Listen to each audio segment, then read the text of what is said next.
Hey guys, we're out on our land, working hard as you can see, getting stuff taken care of. Today we got our garden off in the distance that we rototilled again. We went and picked up a ton, literally a ton of manure, fertilizer, compost, whatever you want to call it. It smells like manure. And spread it out over the garden and rototilled it in. But I was thinking I'd tell you guys about something that happened to me that was very unusual. It actually happened to both of us. This would be about 26 years ago. Now, I had never believed in ghosts, spirits, goblins, anything like that. I've seen a few weird things. We had a doll one time that turned its head when we were walking through a house, a historic home, that we actually have a video of. But I've never been convinced of any real spirits. And I'm convinced. But we were living in Texas at the time, and one night, I guess it was about midnight, Janet and I went to sleep, and Janet likes to leave the TV on when she sleeps. She has to have noise while she sleeps. So anyway, we had the TV on, all the other lights in the home were off, and at the time we had 2 cats and 2 dogs. So yeah, nothing unusual, although it was starting to rain and storm a little bit that night.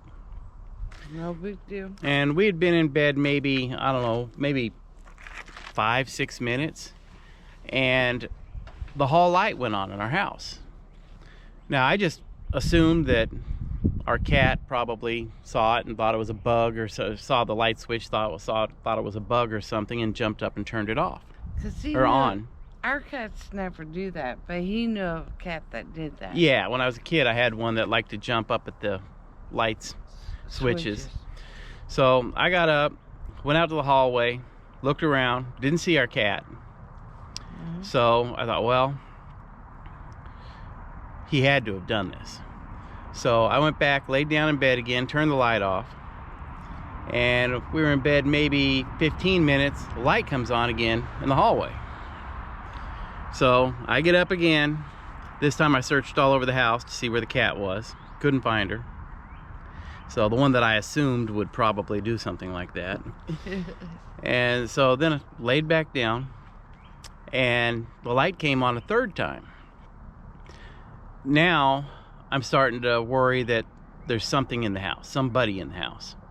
So at the time I used to have a baseball bat that I kept underneath the bed. So this time, grabbed the bat, went running out there, thinking I was going to have to, hit somebody with it, and nobody was there. So, anyways, I told Janet, and I'm a witness. Yeah, she was awake. So I told Janet, go ahead and go to sleep. I'm going to lay down in the bed, but I'm going to stay up because this is getting a little freaky. And it was maybe a half hour later, our phone rang, but it wasn't a normal ring. It would chirp. It would start to ring and stop right away. Yeah. And so I answered the phone. Like that. And when I answered it, I said, hello? Now it's probably, I don't know, 1 a.m., something like that. Nobody was there. Just a dial tone. So I hung up the phone. Then it started storming a little bit. Yeah. And about, I don't know, maybe 2-3 minutes later, it did the same thing. It chirped again. So I picked it up, answered it. This was before cell phones, okay, guys? Yeah. Real phone. Well, we had cell phones. Do we have regular? Oh yeah. Wiley? Yes, definitely. Okay. So. Oh, the flip phones. Yeah. Okay. And so, anyways, that went on for probably another 25 minutes. Phone would chirp. I'd answer it. Nobody'd be there. I'd hang it up. And so, anyways, I did too. I picked it up too. Yeah, so Janet was not concerned about it. She's saying it's probably just the lightning, probably just the storm. So anyways, I told her, well, go ahead and go to bed. I'm not going to be able to sleep. I'm going to stay up. But he went to bed. Yeah, I laid down in the bed, but I was watching TV. And Janet had just fallen asleep. And our room was pitch black other than the TV. And all of a sudden, I felt something grab my ankles. And it pulled me the length of the bed. So in other words, it literally pulled me off the bed. And so not on the side of the bed. Down it the pulled end of the down bed. to the end of the bed, just like it grabbed me and just yanked me down all the way to the end of the bed and off the bed, and I ended up flat on my back. Okay, you want my version? All I heard was, ah! I saw two hands going down the end of the bed. Yeah, it was crazy. She woke up as soon as she heard me yell. So she saw me go off the end of the bed. Movies, swear. Yeah. Like I saw his hands. I heard a scream. His hands were this far off the end of the bed. I saw him go down like that. And it literally like, pulled the covers off with me. Yeah. No covers, nothing, all at once. So immediately I grabbed the bat again, start running around trying to find out what did this, and couldn't find anything. I had every light in the house on. And so anyways, I told Janet, I'm not going to bed. We searched, we looked around the house, everything. Yeah. Somebody's here. Yeah. And so, and we lived in a good neighborhood, so it wasn't, we'd never had any problems with anybody breaking in or anything. And so anyways, I left the light on in the bedroom, and I was going to stay up all night. I sat up in the bed, and I'm not falling asleep. Well, Janet fell asleep, and about another 30 minutes later, there is a banging at our front door. I mean, a loud knock. Right. And so I jumped up, half dressed, ran to the front door. We had a door that it was solid on the bottom, but on the top it had a plate glass window with beveled glass. Yeah. And we had we had a curtain over it, so I pushed the curtain back to see who was there, and it was a police officer. So I said, hold on just a minute, let me get the door. So I opened up the door, and before I did that, when I was looking at the police officer, I could see another police officer behind him. In our porch, it was kind of a U-shaped house, and our porch would come out and had a brick wall that went to the face of the house. Well, it's a wall with a pillar right here, okay? Yeah. And there's the front door, okay? Yeah. Sidewalk right and there. I could tell that there was another police officer behind him, standing behind the wall, kind of half hidden. And that police officer had his hand on his gun. So now I'm a little panicked. So I opened the door, and I said, hello? And so anyways, he said, yes, sir. He said, we had a 911 call from this address.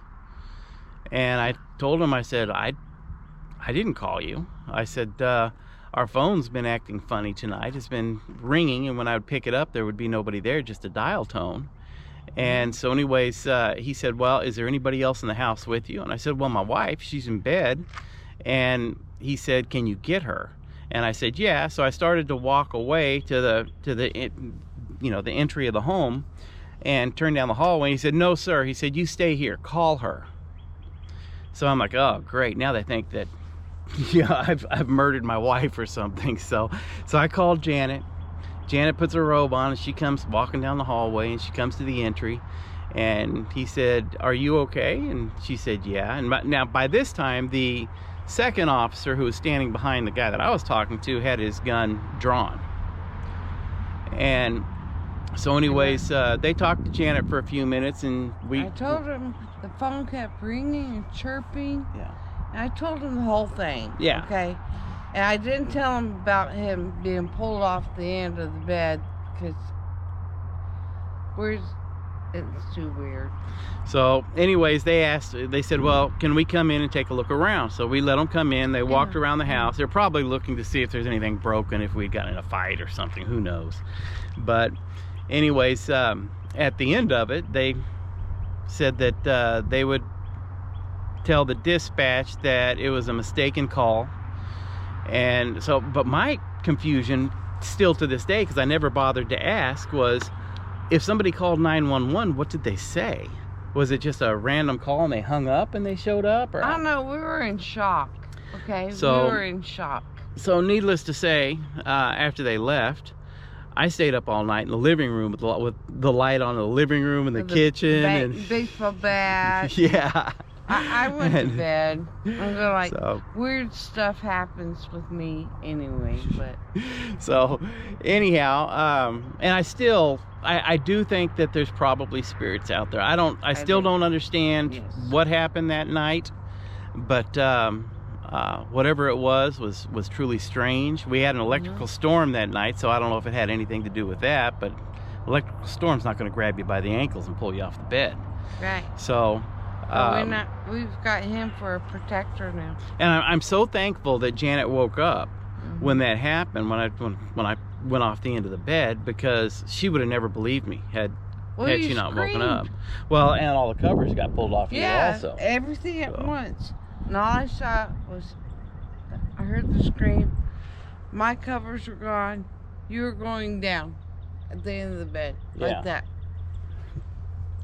But that's the only time that, well, in Vegas, Janet believes that our home there had a spirit in it. Yeah. And I did see a shadow a couple of times that like would walk past the door. But it was just a strange night. So Yeah, that was scary. I'm going like, no, I'm fine. I'm fine. The phone kept, I had to like mimic. Phone kept doing that. We'd pick it up and it'd like be nothing, a dial tone, hang it up. You know, so that's what happened. I'm Yeah. fine. I didn't tell him that he was pulled off the end of the bed. Yeah. There's no way. But anyhow, guys, hope you enjoyed our little story here. And like I said, if you've had any unusual thing happen to you, we'd love to hear it. So take it easy, guys. Talk to you later. Bye.